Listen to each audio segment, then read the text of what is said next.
There are some spiritual writers who say that the two most seminal figures in Christianity, from a spiritual point of view, not for other points of view, like St. Peter's obviously is towering, but the two are Paul and Francis.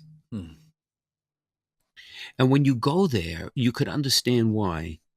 First, the natural beauty of Assisi. The fact that Francis had a tremendous love for the created order is almost infectious because of the area that was there. But the tour guide that we had gave an insight into Francis that I didn't really understand before. So as you know, he was the son of a merchant, very wealthy family.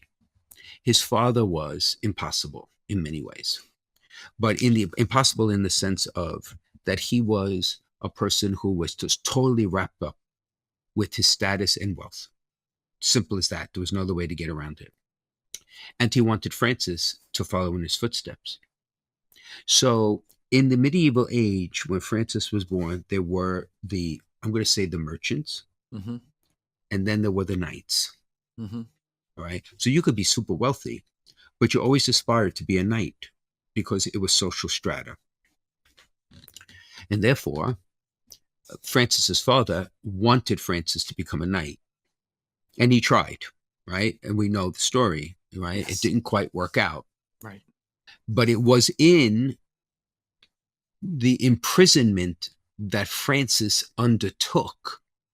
See, because there were, again, in Middle Ages, every town was its own entity, and therefore it was very common that they would go to war. And so Assisi went to war, and I forget it was with Perugia or not. But in that war, Francis went out in battle and was captured. A lot of his friends were killed, and he was imprisoned for 1 year. And his father refused to pay the ransom because he thought Francis had embarrassed his family by losing the battle. And Francis was tortured, and Francis saw atrocities against other prisoners, many of whom were killed. That began his conversion.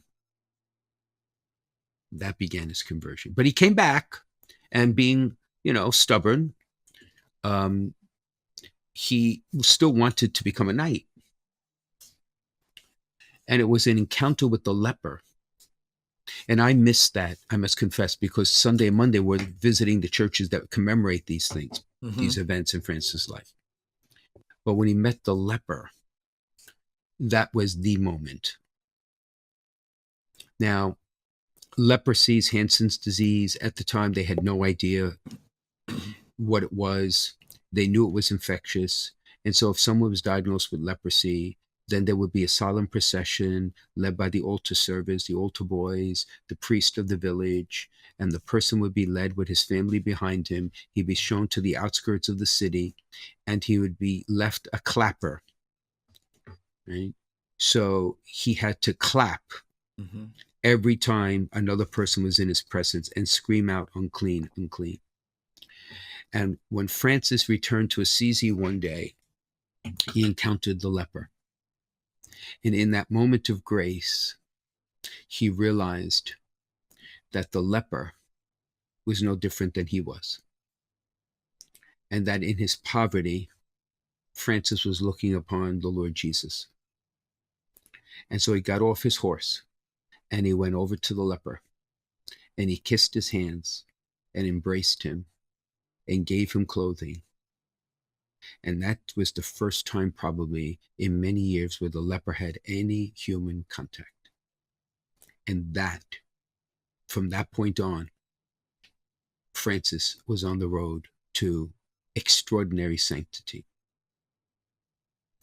And soon after that, his father, furious, had him imprisoned in his own home because they would have like those, I was going to say homegrown prisons. And his mother released him. His father, even more furious, confronted Francis. And that was the famous becoming naked, right? And Right. where we stayed in the pensione, monastery, whatever you want to call it, run by the sisters, the place where that happened was literally outside the door to the right. which is being restored. But you see, Francis, at that moment, he did not renounce his father. He renounced his father's wealth, but his father could not understand the difference. Right. And Francis's father literally wanted to attack him, and the people held him back. And the beautiful line is when he took all his clothes and handed them back to his father, he said, "Now I have a new father in heaven and a new mother, who is the church." And the bishop took his robe off and wrapped Francis. And because of that, the bishop gave Francis protection in the Middle Ages. Otherwise, Francis would literally have been killed by his father and not been prosecuted. Right? So to literally come out in the morning, for the 2 mornings I was there, and just stare at the place where Francis had this moment of just profound conversion, just gave me so much pause in reflection and prayer. Yeah. And I said to myself, have I given everything to Christ like Francis did? Right? Can I be totally naked and say, my father is in heaven and my mother is the church?